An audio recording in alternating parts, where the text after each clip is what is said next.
Plan অনুযায়ী কাজ করলে ফেনীর মতো একটি জেলায় শুধু সরকারি উদ্যোগে সবাইকে উদ্ধার ও ত্রাণের আওতায় আনা সম্ভব। হ্যাঁ, নোয়াখালী কুমিল্লা বন্যা দুর্গত, পানি ঢুকছে লক্ষ্মীপুরেও কিছু জায়গায়, তবে ফেনীর মতো না।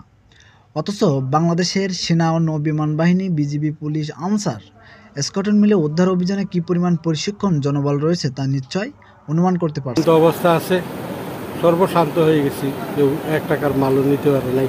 কারবার কিন্তু মুশকিল হলো আমরা কোনো কিছু সময় মতো করতে পারি না।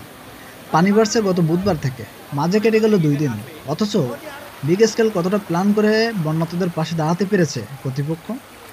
শেষ পর্যন্ত এই রাত ফেনীবাসীর জন্য কিয়ামতের রাত হয়ে গেল। এখন সারা দেশ থেকে সবাই সাহায্য নিয়ে এগিয়ে যেতে বাধ্য হচ্ছে, কিন্তু জায়গা মতো পৌঁছাতে এটাই আমার বাড়ি।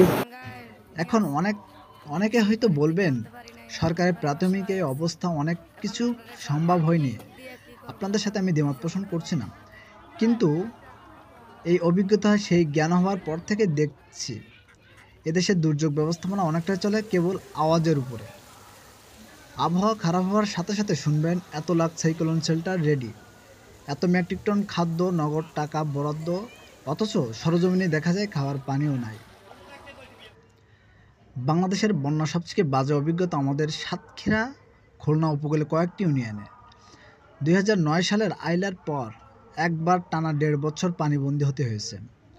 আবার 2020 সালে আমফানের পর টানা 1.5 বছর রাস্তাঘাট, ঘরবাড়ি পানি তলিয়েছিল।